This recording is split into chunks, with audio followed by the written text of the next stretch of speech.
Today I'm showing you the best Ash in the game for solo play.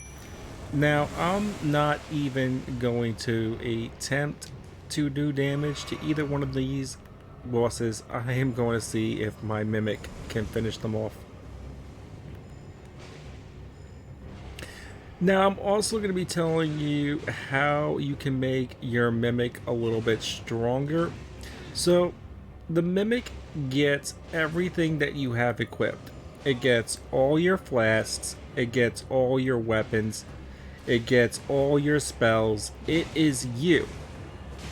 So, you can optimize your Mimic and actually give it like a bleed weapon.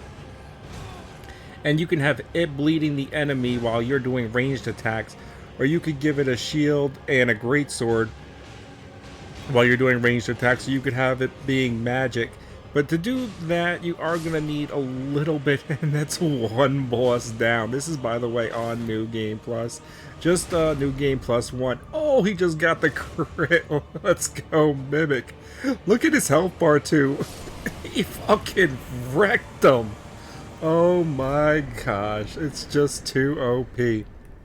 So, like I was saying, you can actually, if you have a little bit of extra weight where you're not fat rolling, so you want to give it a katana or a bleed dagger, this is what you do.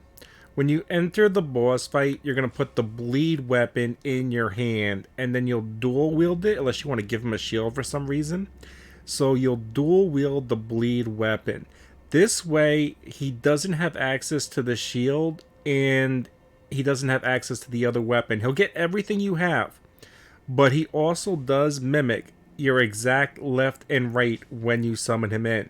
So if you're dual wielding a bleed weapon, or you're dual wielding, say, the Knight in Flame stance sword, or something you want him to have like a special ability of that will help with that battle because you're struggling a little bit, you dual wield that, and that's the only weapon that he will have available to use. So he's gonna use it. Give him a bleed weapon, he's gonna keep hitting them and inflict bleed. So that is how you can make your Mimic even more powerful. And just on top of that, as I noted before, he does get all your spells. Even if you're not a spellcaster, if you have spells that you can use, you can equip heals. Your Mimic can heal you sometimes when your health is low. It's not a player. It's not that bright. It's not going to be always healing you when you want it to, but sometimes it heals you.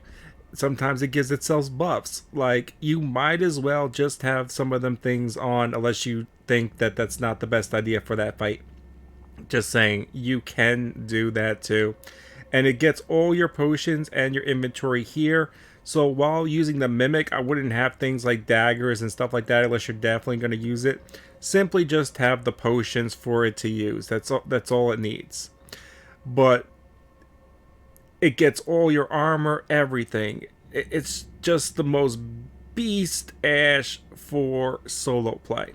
So I just wanted to show a little clip of how OP it actually is. Just wrecked two bosses while I stood still. I've been talking longer than it took them to kill the bosses, so let me shut up now. I'll link a video in the description in a few hours. I have to get back to that point on how to acquire the Mimic. I hope that helps.